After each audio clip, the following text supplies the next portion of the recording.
हम उसको उस मुल्क में डिपोर्ट करेंगे और immediately. Thank you so much ji for your questions. Election commission ने खत लिखा है कि अंडर इलेक्शन के लिए बोर्ड तैनात किया है, उस पर दाखिल क्या जवाब है? देखिए ये जो पैरामिलिट्री फोर्सेस हैं वो हमारे मिनिस्ट्री ऑफ इंटीरियर के अंडर कमांड हैं। हमने बावजूद इसके कि रेंजर्स हमारी सिंध में बड़े मुश्किल हालात में कच्चे के इलाके में ऑपरेशंस कर रही है। FC Balochistan south and north over stretch हुई है। आपको पता है कि बलूचिस्तान में जिस तरह के हालात हैं। फिर इसी तरह जो केपी में एफसी है वो भी बड़ी आईएस ड्यूटीज़ में है और एक सीरियस किस्म की जो टेररिज्म है उसको फेस कर रहे हैं। डिस्पाइट ऑल दीज फैक्ट्स हम जो रिक्वायरमेंट इलेक्शन कमीशन की होगी पैरामिलिट्री फोर्सेस के हवाले से वी विल प्रोवाइड दैट और हम मैक्सिमम सिक्योरिटी प्रोवाइड करने की कोशिश करेंगे। हाँ, जहाँ तक पाकिस्तान की फ़ौज की बात है वो मिनिस्ट्री ऑफ डिफेंस उस पर बेहतर कमेंट कर सकता है, ये उनका डोमेन है, आप उनसे पूछेगा प्लीज़।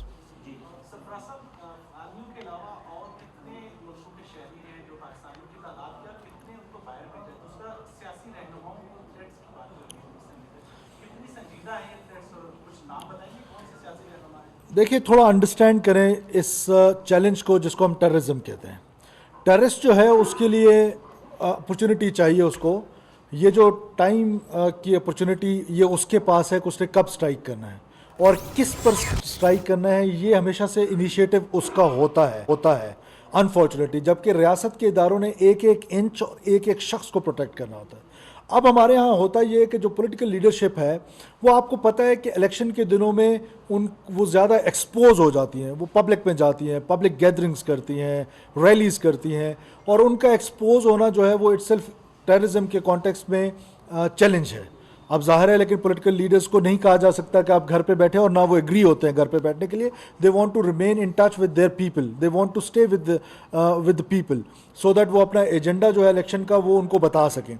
ऐसे में ज़ाहिर है ये चैलेंज है और पॉलिटिकल लीडरशिप का अगर आप पास्ट में देखें जब से टेररिज्म आई है 2002 ऑनवर्ड आप अगर देखें, शौकत अजीज़ साहब पे इलेक्शन कैंपेन के दौरान हमला होता है, फिर मोहतरमा बेनज़ीर भुट्टो साहिबा पे पहला हमला 18 अक्टूबर को होता है, फिर दूसरे हमले में वो शहीद हो जाती हैं। फिर इसी तरह अगर आप बलूचिस्तान के कॉन्टेक्स्ट में देखें तो 2013 के इलेक्शंस में नवाब सनाउल्लाह ज़हरी पे अटैक होता है, उसमें उनके बच्चे शहीद हो जाते हैं। फिर जो 2018 के इलेक्शंस में अगर आप देखें तो मीर सिराज रईसानी को 200 लोगों के साथ शहीद किया गया, जो पाकिस्तान की बड़ी तवाना आवाज़ थी। आज भी मैं समझता हूँ कि पाकिस्तान के लिए उनकी बड़ी कुर्बानियाँ थी और हम उनकी कमी बड़ी शिद्दत से महसूस कर रहे हैं कि उन जैसी तवाना आवाज़ जो है वो इलेक्शन कैंपेन के दौरान हमसे छीनी गई। तो ज़रूर पॉलिटिकल लीडरशिप को थ्रेट्स ज़रूर हैं। स्पेसिफिक थ्रेट किसी लीडर के हवाले से अभी तक मासवाए मौलाना फजल रहमान साहब के हमें रिसीव हुआ है, लेकिन जनरल थ्रेट पब्लिक रैलीज़ में ज़रूर है और हमारी कैपेसिटी है, हमारी विल है, हमारी ये ख्वाहिश भी है और हमारी मेहनत भी है कि ये इलेक्शंस जो है वो पीसफुल हों और लोगों को एक्सरसाइज करने दें कि वो अपना राइट ऑफ वोट जो है उसको एक्सरसाइज करे और पॉलिटिकल लीडरशिप जो है वो एक्सरसाइज करे अपनी कैंपेन को।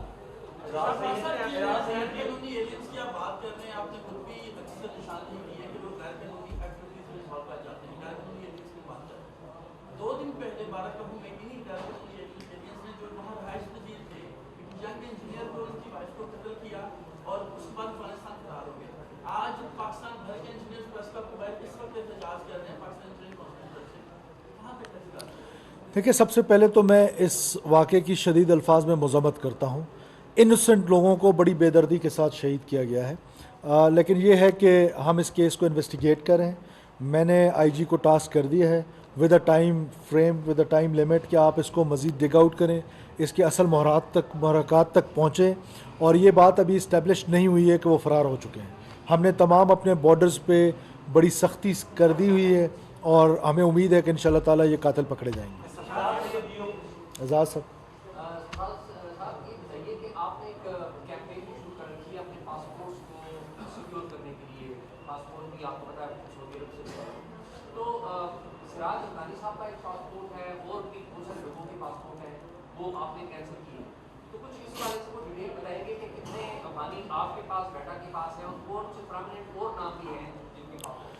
देखिए मोर टू कम। अभी हमने यही तो हमारा वो था कि हम आपको बता रहे थे कि हम नादरा में क्यों एक लेफ्टिनेंट जनरल लगाना चाहते हैं। ताकि उसका ये जो नादरा जो है अब ये एक सिक्योरिटी का इदारा बन चुका है, नेशनल सिक्योरिटी का। और ये आइडेंटिटी थेफ्ट जो है ये बहुत बड़ा क्राइम है, और ये आइडेंटिटी थेफ्ट के ज़रिए कार्ड्स बने हैं, ये पासपोर्ट्स बने हैं। तो उसको कंट्रोल करने के लिए एक ऐसे आदमी की ज़रूरत थी जो डिजिटलाइजेशन का एक्सपीरियंस भी रखता हो और सिक्योरिटी का एक्सपीरियंस भी रखता हो। और उसके रिजल्ट्स अब आपके सामने आ रहे हैं कि उन्होंने आके वो जो रिफॉर्म्स नादरा में रिक्वायर्ड थी फॉर लास्ट मैनी ईयर्स, वो उस पर उन्होंने बिस्मिल्लाह की है। और इस तरह के जो केसेस जिनका शाहजी बता रहे हैं, मज़ीद केसेस जो हैं वो हम डिग आउट कर रहे हैं। मैंने आपसे पहले दिन कहा कि हम तह तक जाएंगे, ये कोई एक दिन का प्रोसेस नहीं है, it will take some time. But ये पाकिस्तान एक हार्डन स्टेट बनना है इसको। ये कब तक ऐसा सॉफ्ट स्टेट रहेगा जिसका जी चाहे आके पासपोर्ट बना ले, जिसका जी चाहे आके आईडी कार्ड बना ले, जिसका जी चाहे हमारे किसी भी बॉर्डर से एंटर हो जाए और जहां मर्जी हमारे अर्बन सेंटर्स में जाके काम करने लग जाए, ना हमारे टैक्स नेट में आए, जिसका जी चाहे जिस तरह की मर्जी की स्मगलिंग करे। ये वो फैक्टर्स हैं जिन्होंने हमारी इकॉनमी को ब्लीड किया है। ये वो फैक्टर्स हैं जहां लोग जो लीगल काम करते हैं वो हम पर ट्रस्ट ही नहीं करते हैं, वो हमारे सिस्टम्स पे ट्रस्ट नहीं करते हैं। इसके लिए ये बोल्ड स्टेप्स लिए गए थे सो दैट जो लीगल काम करने वाले लोग हैं वो हम पर ट्रस्ट कर सकें और हम बेहतर काम कर सकें। किसी किस्म की आइडेंटिटी थेफ्ट होगी, जो भी होगा उसको एक्सपोज भी किया जाएगा, आपके सामने भी रखा जाएगा, और उन लोगों को भी कहीं ना कहीं कानून के कटहरे में आना पड़ेगा जिन्होंने ये आइडेंटिटी थेफ्ट में जो है उन लोगों की मदद की किरदार अदा किया विद इन नादरा रहते हुए। बहुत सारी ऐसी इंक्वायरीज हुई हैं, बहुत सारी ऐसी अकाउंटेबिलिटीज़ हो रही हैं कि जो लोग सस्पेंडेड हैं जिनके खिलाफ इंक्वायरीज हो रही हैं, मजीद इंक्वायरीज होंगी। नादरा को अब वाकई में सही मानों में एक नेशनल सिक्योरिटी का इदारा बनाया जाएगा। कितने ऐसे ममालिक हैं कि जिनके साथ कैदियों के तबादले के हमारे मायने हैं, और दूसरा कितने ऐसे सफारतखाने हैं जो अभी तक डिप्लोमेटिक इनक्लेव में शिफ्ट नहीं हो सकते? देखिए दोनों फिगर्स मेरे पास ऑनेस्टली नहीं है। बिलाल साहब आप सर ये बताएंगे कि जो मान महाजरीन या इन लोगों को वापस भेजने का जब सिलसिला शुरू हुआ तो अफगानिस्तान की हुकूमत की जानिब से बड़ा रद्द-ए-अमल, उसके बाद ये इत्तलाह थी कि दोनों जानिब से कोई मुज़ाकरात शुरू हुए हैं, कोई ऐसी बात है और इसमें कोई पेशरफ्त नुमाया बोली? देखिए, मुज़ाकरात तो फॉरेन ऑफिस जो है वो पहले दिन से उनके साथ इन टच था।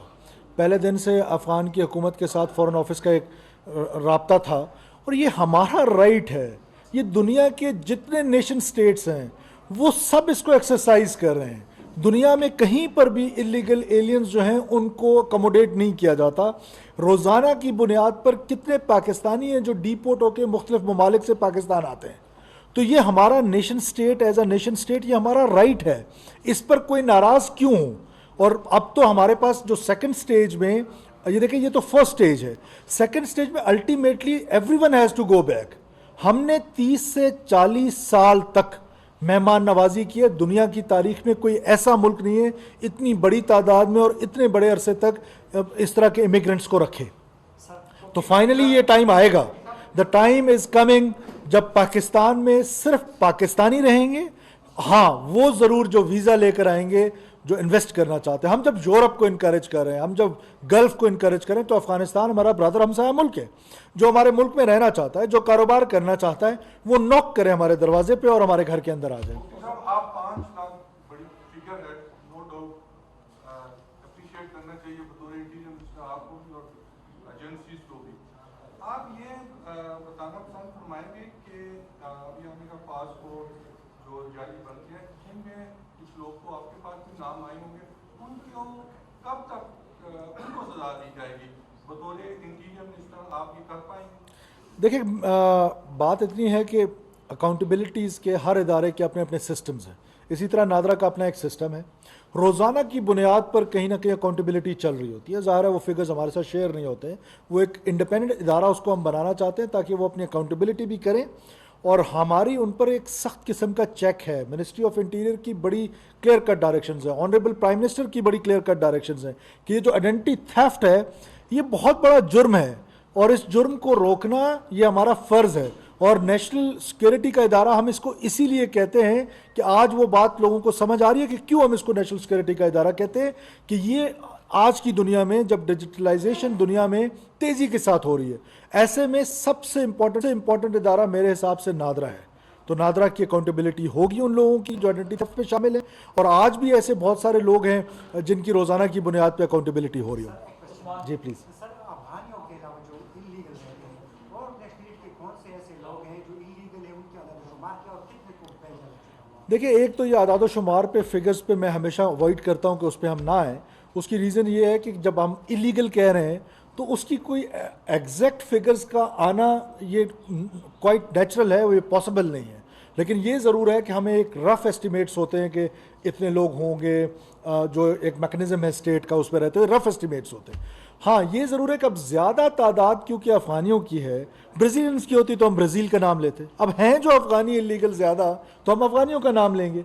मैक्सिमम तादाद जो है इसमें 99% जो है वो अफ़गानी है। कुछ और ममालिक जैसे ईरान के साथ हमारा बॉर्डर है, वहाँ से कुछ लोग आ जाते हैं, हज़ारा कम्युनिटी के लोग जो हैं वो आ जाते हैं, तो वो सारे रिपेट्रिएट हो रहे हैं। हमारे लिए कोई ये, मैं बार बार आपको कह रहा हूँ कि कोई एथनिक नहीं है, किसी एक मुल्क के ख़िलाफ़ नहीं है।